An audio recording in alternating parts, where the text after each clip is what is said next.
Hey Greg, welcome to the Kim and Greg show, Egg Report interview. How are you doing today? What's up, Kim? How you doing?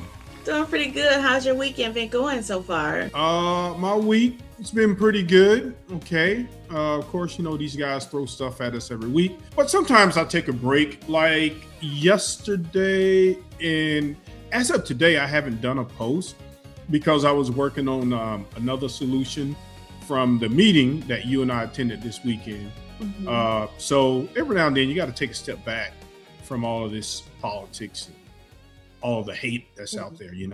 Definitely. So I hope everybody had a wonderful weekend. Mine was both productive and reflective so far. I've taken a few days to catch up with family and friends, and also thinking about some of the issues that we got going on that's continuing to shape our communities and democracy of here, what's going on here in Florida and across the nation. So I was thinking as we move forward, it's very important that we, more than ever, that we engage in a thoughtful conversation about all the changing aspects of this political climate. So I know you have some news about what's been going on with Demings, and you want to share with everyone the latest. Yeah, well, someone had sent me a text and saying that he was dropping out of the race, which was shocking to me. A lot of people like Jerry Dimmons, especially here in Orange County. So he's probably the most influential African American we have here in Orange County. A lot of people look up to him, they like him. He's liked by a lot of people. So I'm very sad to hear that happen to him. And this is one of the reasons why we always have to be thankful for what we have in life, because life is crazy. Like sometimes just random stuff can happen.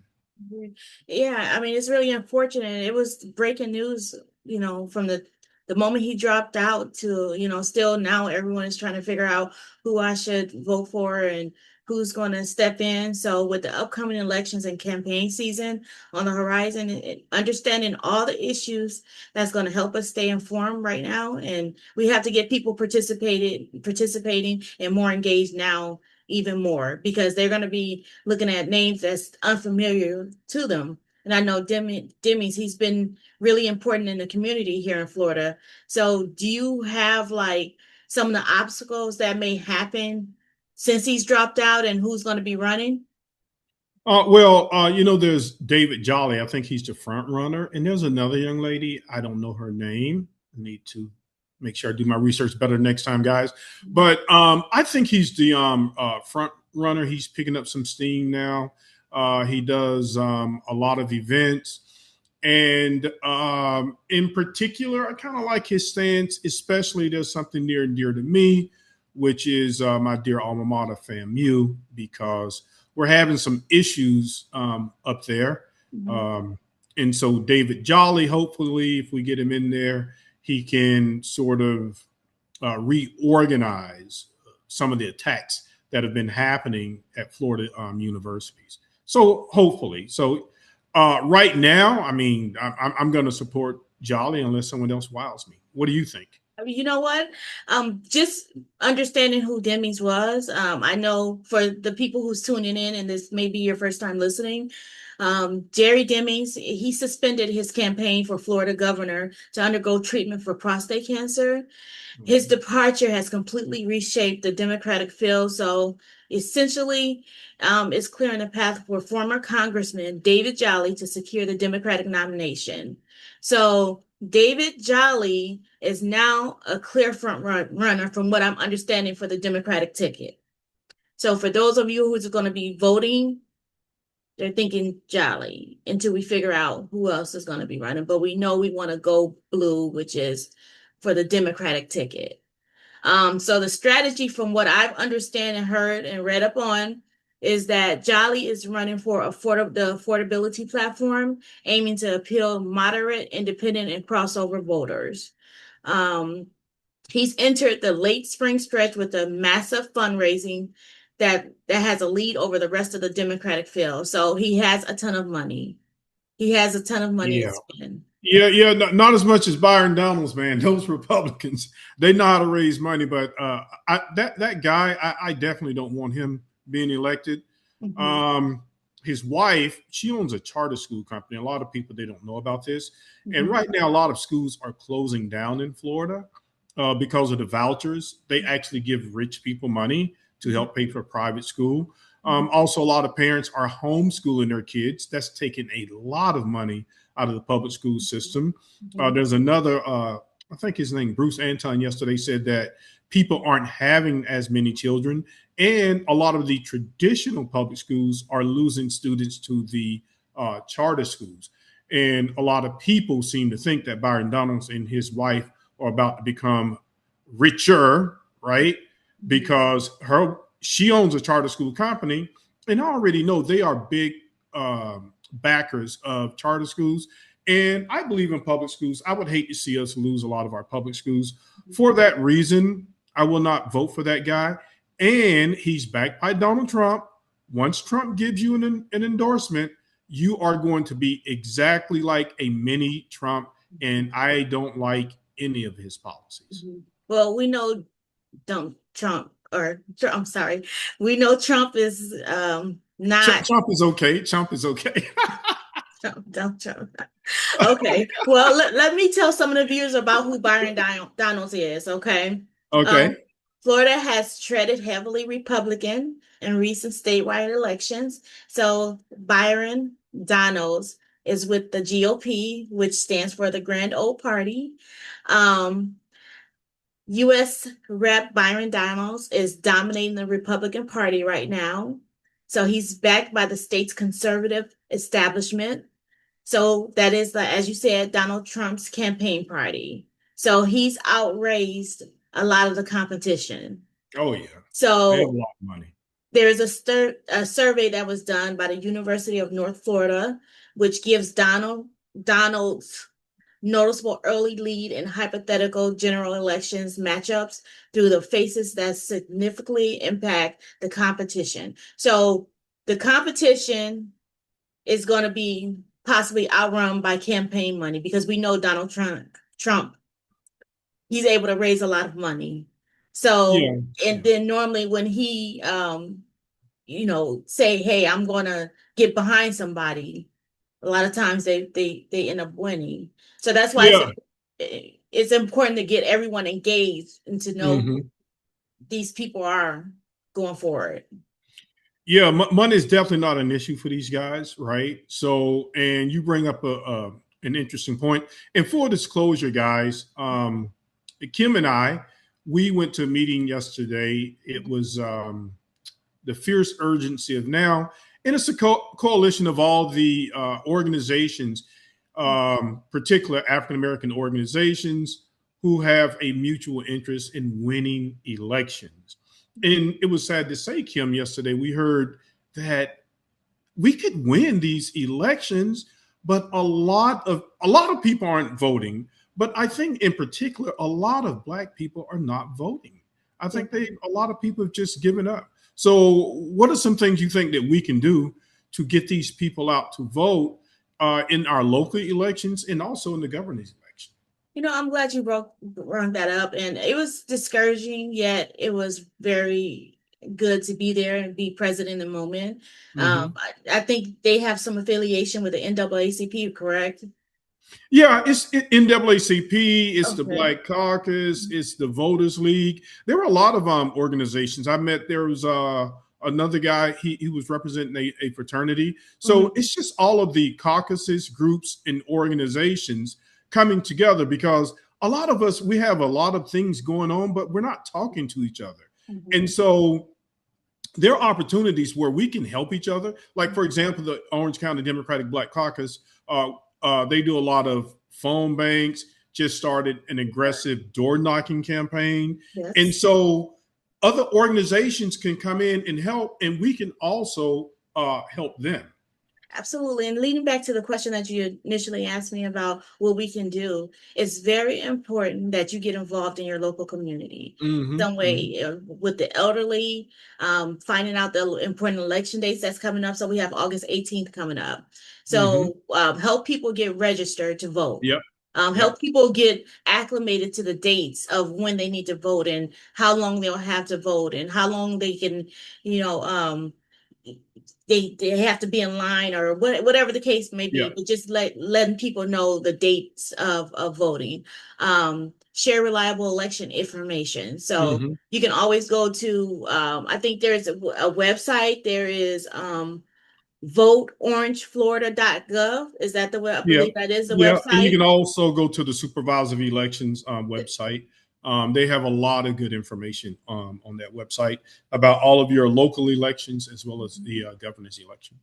Some of the other things that we can do is we can try to explain the voting options, Yeah. help older adults understand whether they can vote in person, they can vote early, or they request a mail-in ballot. Now we Hmm. understand what's going on with the mail-in ballots. A lot of the names been scrubbed off and washed. People have to um, re-register from what I Hmm. understand to vote by mail-in. So we have a lot of elderly people that won't be able to leave their homes in order to vote. So we want to make sure that those people are registered. So there's phone banking that you can do. You can come to the Black Caucus and register. You can reach out to myself or Greg and ask how you can get involved, and we can definitely share how you can get involved. Transportation may be an issue for some of the people that's going to need, rides to get there. So that's the accessibility concern there. So provide road rides to the polling places. It's not really hard. It's just people need to know how and different resources of how they can vote. They need to know the dates because things are constantly changing. They're doing the redistricting that we know has been going on. So we need to just make sure people understand because a lot of people are confused. Plan ahead. If you know that this August 18th date is coming up, try to get some groups that's willing to like go out together or go in the neighborhood and pick up people or, like I said, come out and canvas. What do you think we should do, Greg? Yeah, well, I think we're making some steps, right? So the fierce urgency of Now Coalition. I mean, I like that. I like the mission, and we're getting better organized. I was up all last night because I had gone to that meeting, and I Mhm. was thinking, how can we see what everyone's doing so we can help each other? And I think I've come up with a solution. It's partially done now. Mhm. And by the next meeting, I will have a platform by which everyone can submit their events and we can see all of this stuff in one place because we have to move as one, right? You do. So we're okay in our own little organizations. But if we move collectively to tell the politicians, hey, here are our expectations, because Kim, I think for too long, the politicians they kind of tell us what they're going to do. No, we're the voters. We have the power. We should have a list of the top 10 things that we want from our local politicians, as well as our governor, as well as the president. And right now, I don't see a list. Mhm. Do you know what the people in Orange County want? I don't see a list either. So I hope that if you're watching this video, that you share with as many people as possible. Yeah. Some of the other things that I want us to know that we can do and taking steps to ensure everybody is aware about their way they can vote is the mail-in absentee voting. So help request absentee ballots. Yeah. We want to track the important daylight deadlines, and that's something that we're going to be doing. Greg and I, we're going to be doing that here for you. Some of the things that's preventing people about knowing about the election that's going Hmm. on right now is misinformation. There's Yep. a lot of Lot of misinformation missing. that's being communicated. So you Yep. want to find reliable sources like Rain Girl TV, the interview, and the Egg Report. We're going to be reliable. We're going to try to keep you as up to date as possible. And try to build community support. If you feel like you're alone in what you're trying to do, reach out to Greg or myself and say, "Hey, I want to get involved, and what can I do?" And we'll help streamline that for you. But we don't want anyone to walk away feeling hopeless or feeling confused because there's a lot of word salad that's being thrown around right now where it's really confusing a lot of voters. What do you think about the word salad? Yeah, I always double check sources, right? Mhm. So sometimes I'll see stuff on the news, on the internet, which I think is amazing, by the way.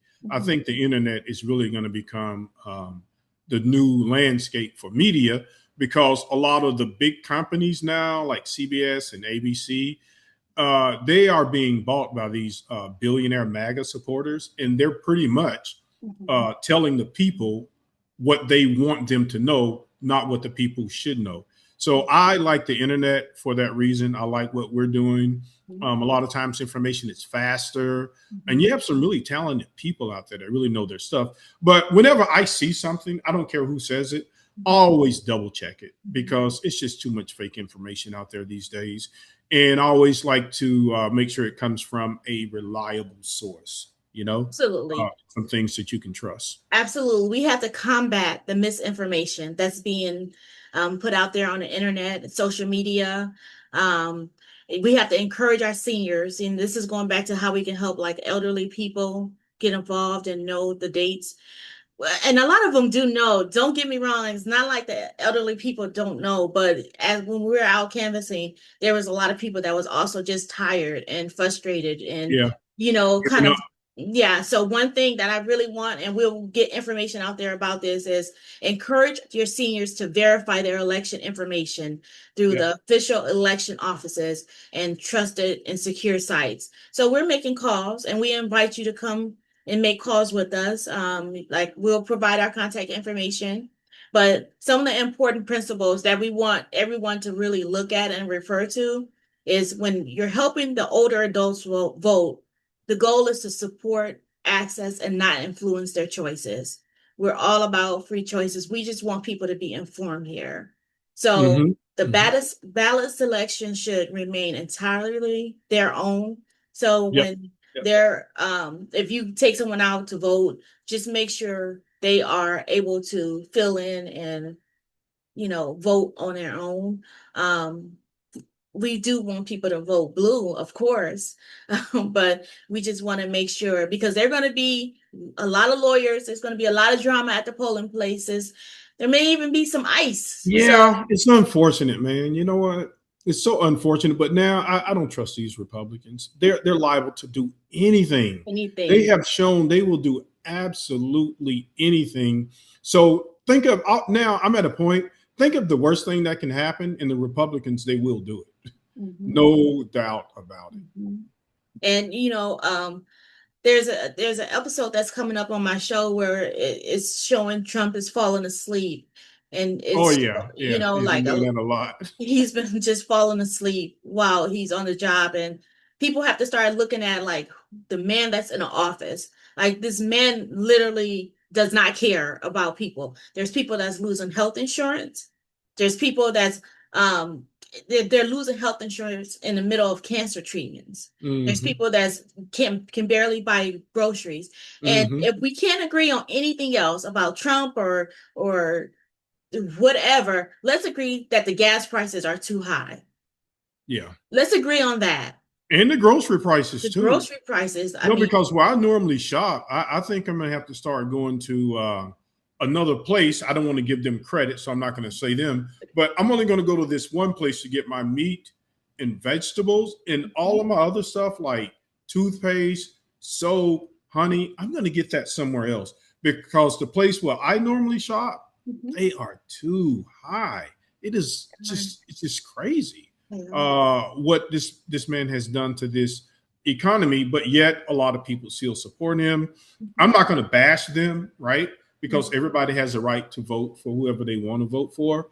But I lean towards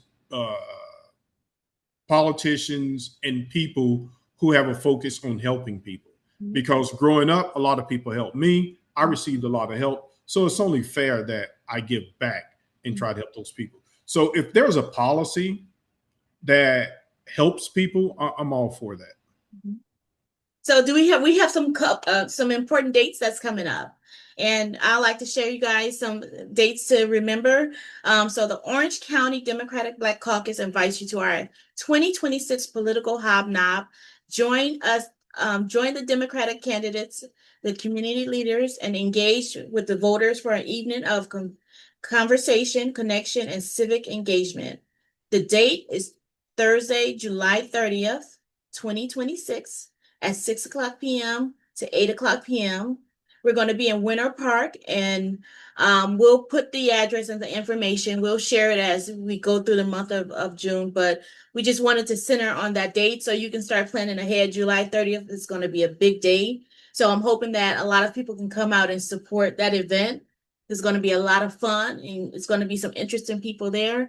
And And Greg, also, there's a phone bank too on June 25th with the Orange County Democratic Black Caucus. That's one of the most effective ways to get people back to voting. So the Orange County Democratic Black Caucus, they do a lot of phone banking as well as door knocking. So that's June 25th. They're going to have a phone banking, and then I think June 20th they will be canvassing again. I will not be there. I actually enjoy canvassing. I participated in all the ones that we have. And so you and I, Kim, we were a good team. I really enjoyed working with you, knocking on doors in the Washington Shores area. That was nice. We got through a lot of houses, and they're really friendly people. And I love the fact that we had that one elderly lady that came. Oh, yeah, that was a great conversation. That was you guys need to be out here more often, and like, yes, this is what we need to be doing. Yeah. So, it's really an exciting time, a community engagement with the people, and it just can't be something we're doing it where it's just election time. We have to do this all year round. Yeah, year round. It's year round now. It's year round. I call it the no days off. No days off. No days off. It's just a way of life. It's just a way of life. That's right. And so we're going to leave you today. Greg, do you want to give everyone some information on where they can find you at? Well, you could I'll give you my phone number. Text me, right? 407-376-4324. That's one of the things I like about a lot of people in Orange County. You can always tell if a person is serious if they give the phone number out, right? True. So you can hit me up, 407-376-4324. You can find me online. You can go to my YouTube page. I'm KDUTY5. I have a complete page there. I'm also on Instagram. I'm on TikTok. And I never spell TikTok. My kids hate the way I spell TikTok, TIC. No, yeah, TICTOC. And I do it so wrong. But hey, I'm we can find yeah. So you can also hit me up on the Egg Report as well, but text messages a lot faster. So everyone have a good day. Be encouraged, be blessed, and stay tuned for the next episode of Kim and Greg and Kim. The Egg Report, the interview. See you later. Good seeing you, Kim. You too, Greg.